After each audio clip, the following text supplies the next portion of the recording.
At a global level, it's really the supply chain. So at the moment in the UK, we're seeing more people trying to buy electric cars than there is availability. But what's driving that? So what we saw about 4 or 5, 6 years ago is the mining industry trying to dig raw material. We're starting to see gigafactories being built. We're starting to see car manufacturers look to reconfigure their production line. So it really is that supply chain is probably what's limiting it.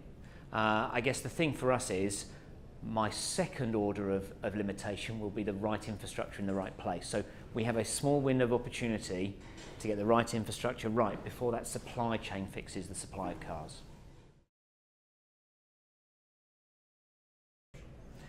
The interesting one for me is I'm traditionally a petrol head. I've enjoyed lots of cars over my years, and I was probably one of those antis.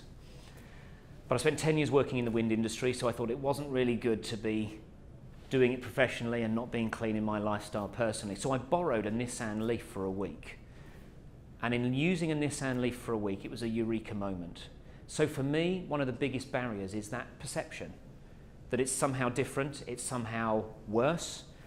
So for me, I think it's around, the people's perception piece is probably a really interesting barrier. Is it a case of, I don't have a driveway, so I can't have an electric car? I mean, there's those sort of challenges for me. So it's education. And how do we change that perception?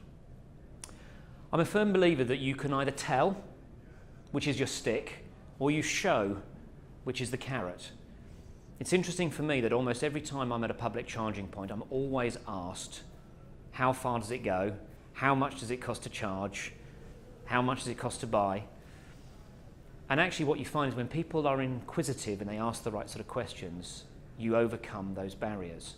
So for me, it's about educating by showing, and the best thing we can do is give people the opportunity to hire an electric car and try it, get an electric cab and experience it that way, or find a friend with one and experience it. So for me, it is all about education by learning, by showing, not by telling. Because even interesting things you find, it's not like refueling a petrol car, it's more like charging a mobile phone. So even overcoming those barriers, you're at work, there's a charger, plug it in whether you need to or not. So it's about always maintaining that. And I think when people understand that it is different by showing, then they get it very, very quickly. They realise that, everyone can go EV.